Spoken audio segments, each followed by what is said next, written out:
अस्सलाम वालेकुम जी। ਅੱਜ ਤੋਂ ਕੋਈ 14 ਸਾਲ ਪਹਿਲੇ ਨਾ 27 ਜਨਵਰੀ 2011 ਨੂੰ ਲਾਹੌਰ ਦੇ ਵਿੱਚ ਇੱਕ ਅਮਰੀਕੀ ਕੰਟਰੈਕਟਰ ਰੈਮਨ ਡੇਵਿਸ ਨੇ ਦੋ ਪਾਕਿਸਤਾਨੀਆਂ ਨੂੰ ਕਤਲ ਕਰ ਦਿੱਤਾ। ਥੋੜੀ ਦੇਰ ਬਾਅਦ ਰੌਲਾ ਘਦੌਲਾ ਹੋਇਆ ਤੇ ਉਸ ਤੋਂ ਬਾਅਦ ਇਹਨਾਂ ਨੇ ਪੈਸੇ ਲੈ ਕੇ ਨਾ ਤੇ ਉਹਨੂੰ ਬਾਇਜ਼ਤ ਅਮਰੀਕਾ ਲਾ ਦਿੱਤਾ। ਤੇ ਇੱਕ ਅਮਰੀਕੀ ਨੇ ਸਫੀਰ ਸੀ ਸ਼ਾਇਦ ਕੋਈ, ਉਹਨੇ ਬਿਆਨ ਦਿੱਤਾ ਵੀ ਜਿਹੜੇ ਪਾਕਿਸਤਾਨੀ ਹੈ ਨਾ ਇਹ ਪੈਸੇ ਦੀ ਖਾਤਰ ਮਾਂ ਵੀ ਵੇਚ ਦਿੰਦੇ ਨੇ। ਤੇ ਮੇਰੇ ਜ਼ਿਹਨ 'ਚ ਕਦੇ ਆਉਣਾ ਜਵਾਨੀ ਸੀਗੀ ਵੀ ਇਹ ਬੰਦਾ ਕਿਤੇ ਮੈਨੂੰ ਮਿਲ ਜਾਵੇ ਨਾ ਤੇ ਮੈਂ ਇਹਦਾ ਨਾ ਰਾਜਪਾਲ ਜੈਸਾ ਹਾਜ਼ਰ ਕਰਾਂ, ਇਸ ਬੰਦੇ ਨੂੰ ਮੈਂ ਜ਼ਰੂਰ ਮਾਰ ਦਿਆਂ। ਲੇਕਿਨ ਉਹ ਵਕਤ ਗੁਜ਼ਰਦਾ ਰਿਹਾ। ਲੇਕਿਨ ਹੁਣ ਹਾਲਾਤ ਨੂੰ ਮੱਦੇਨਜ਼ਰ ਰੱਖਦਿਆਂ ਹੋਇਆਂ ਨਾ ਦਿਲ ਕਰਦਾ, ਜਦੋਂ ਬੁੜੇ ਜਦੋਂ ਮਜੂਨ ਦੀ ਮਸ਼ਹੂਰੀ ਦਿੰਦੇ ਨੇ ਨਾ ਬਾਬੇ 70 ਸਾਲ ਦੇ, ਤਾਂ ਉਹ ਜਿਹੜੇ ਜਿਹੜੇ ਲਫ਼ਜ਼ ਇਸਤੇਮਾਲ ਕਰਦੇ ਨੇ ਉਹਨੂੰ ਬੇਟੀਆਂ ਦੇਖ ਰਹੀਆਂ ਹੁੰਦੀਆਂ, ਭੈਣਾਂ ਦੇਖ ਰਹੀਆਂ ਹੁੰਦੀਆਂ, ਮਾਵਾਂ ਦੇਖ ਰਹੀਆਂ ਹੁੰਦੀਆਂ।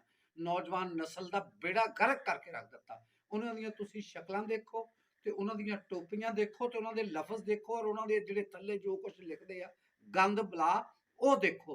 ਤੇ ਹੁਣ ਲੱਗਦਾ ਵੀ ਨਹੀਂ, ਇਹ ਡਾਲਰਾਂ ਵਾਸਤੇ ਮਾਂ ਹੀ ਨਾ ਵੇਚ ਦੇਣ, ਸਭ ਕੁਝ ਕਰਨ ਵਾਸਤੇ ਤਿਆਰ ਹੈ। ਇਸ ਤੋਂ ਵੱਡੀ ਬਗੈਰਤੀ ਦੀ ਇੰਤਹਾ ਕੀ ਹੋ ਸਕਦੀ ਹੈ ਵੀ ਇੱਕ ਜਿਨਸੀ ਮਜੂਨ ਵੇਚਣ ਵਾਸਤੇ ਬੰਦਾ ਪਹਿਲਾਂ ਕਲਮਾ ਭਰੇ ਔਰ ਉਸ ਤੋਂ ਬਾਅਦ ਉਹ ਆਪਦੀ ਇਸ਼ਤਿਹਾਰਬਾਜ਼ੀ ਕਰੇ। ਤੇ ਅਖਲਾਕੀਆਤ ਦੀ ਕੀ ਪੋਜੀਸ਼ਨ ਬਣ ਗਈ ਹੈ ਇੱਥੇ? ਦਰਅਸਲ ਮੁਆਸ਼ੀ ਮਸਲਾ ਨਹੀਂ, ਇੱਥੇ ਅਖਲਾਕੀ ਮਸਲਾ। ਇਹਦੇ ਤੇ ਤਵੱਜੋ ਦੇਣੀ ਚਾਹੀਦੀ ਔਰ ਇਹਨਾਂ ਦੀ ਹੌਸਲਾ ਸ਼ਿਕਨੀ ਕਰੋ।